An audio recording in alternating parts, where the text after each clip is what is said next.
This is our world here in Ucluelet, BC. This is our backyard, and I wanted to do a little section on knee safety because we are in the business of bliss and happiness and happy hips and not knee injuries. And there's an idea out there that just because you are practicing yoga, it's automatically good for you. But if you misalign your joints, it can be actually very dangerous. So let's talk a little knee safety and how to give some love to the hips in a nice, safe, therapeutic, and fun way. So when I'm giving classes in Vancouver or anywhere around the world and I ask for what pose do you want to do the most, it's always hips. People always want to open up the hips. And especially for winter sport athletes or any athletes, hips are so important because they connect the lower body to the upper body. And for all of us, emotionally, we feel different when our hips are locked. I mean, we even have a colloquial expression called tight ass. I mean, there's something to that, right? So we need to have lots of movement and freedom in through this hips. So our first thing we want to talk about is what are we trying to do when we are doing hip opening? There's all kinds of different motions at the hip joint, but the one that is, first of all, very popular, and secondly, very dangerous potentially, is the pigeon pose here, which our Pursuit of Happy Hips DVD does a lot of. So I want to talk about how to keep this safe. Now, the restriction in that pose, there's a lot of small muscles that do this, but there's some bigger muscles as well. So these are the butt muscles. The big one, of course, is the biggest muscle in the body, the gluteus maximus, which attaches from the sacrum and the upper pelvis out through the thigh bone and IT band, all out here. When they fire, it actually does like a ballet arabesque and lifts the leg up and out behind you. Now, so to stretch it, what we want to try and do is the opposite motion. So we keep the external rotation, but we add flexion of the pelvis, which actually stretches a lot through the back body. Can we talk about those two terms? External rotation means that the thigh rolls outwards away from the center line. Let me demonstrate it with this leg. So here is our hip joint. It's actually in here, and we roll the thigh outwards at that hip joint. That's what we're trying to do. Now let's talk hip flexion. Can we become acquainted with this point, which is called the anterior superior iliac spine, which is really boring. In our positive force alignment course, we refer to this as the FUP, the front upper pelvic pokey part.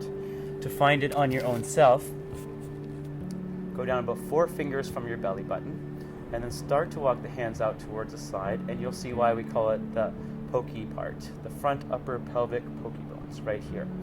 To create flexion, what we're trying to do is bring these front upper pelvic pokey parts towards your thigh bones. So we're decreasing the angle between those two places. That's super important. If I just round my spine forward like this without moving my pelvis, that's called spinal flexion. It's not the hip flexion that we're looking for that's going to target around the hip. And we talked about the gluteus maximus as the tightest and biggest muscle in the body, and maybe we won't even say tightest, we'll just say strongest. If that is so strong and big and powerful, then what we talk about in kinesiology is how when there's a limitation at one joint, then it always travels down, the stresses travel down 2 joints, which in this case will be the knee joint and the ankle joint. So let's figure this out. If your leg is straight and you roll your thigh outwards, your foot and your shin bone, which is here, will follow the thigh area, the hip rotation.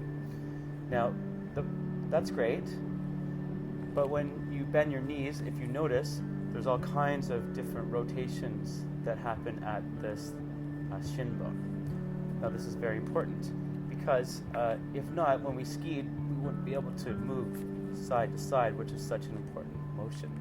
The problem is that when we have a powerful muscle and we're trying to stretch it, then sometimes the great mobility that we get in this knee joint actually interferes with the function, the healthy function of the knee. It can be potentially damaging to the cartilage, to the ligaments, and to the tendons.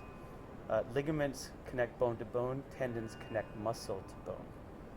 Now, let me give you an example. So if we go to do a pigeon pose, I'll do this way. And if I am a tighter person or stronger, let's say, then what tends to happen here is at the knee joint, first of all, I'm going to get some funny rotations in the knee, which again stress out the ligaments. And then we add something called torque, which is basically like having this thigh bone in a vise and pulling on your heel. So it's basically like getting tackled by an NFL linebacker with your foot out in front of you. It stresses out that knee joint. So how do you decrease that stress? Let's give you 5 simple options. First one is this. So as you get more open, you can move the front foot further forward, right? But if you feel that that's harder for you, then draw the heel in towards the pubic bone. Now, secondly, you can actually decrease the distance between the knees. What I mean is you move your back knee forward, and then your hips are up higher off the floor. It doesn't matter if your hips are high. It's not about getting this left hip on the floor. Actually, it's nice to have the hips level, and that's the therapeutic benefit we're looking for. Now, if this is hard for you to hold yourself up high, I highly recommend putting a block, or 2 even, under the hip or the thigh bone.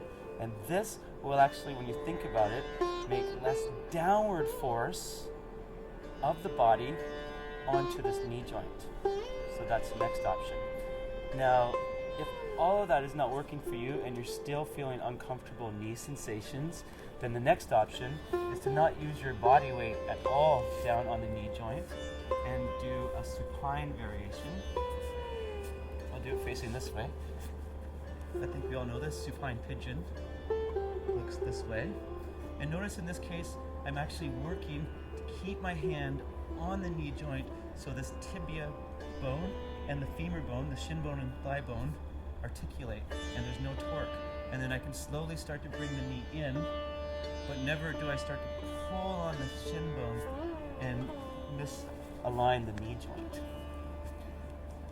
So that was option 4. And option 5 is this. Just sit it out, or you can press skip on your DVD if you're doing our Pursuit of Happy Hips DVD and you get to that section. Or another option is just try another pose. Just do anything else that helps to open the hips up. So those are our alignment tips. Tips for your hips. Keep smiling, practice this yoga, and make yourself feel amazing. It is the key to an amazing life.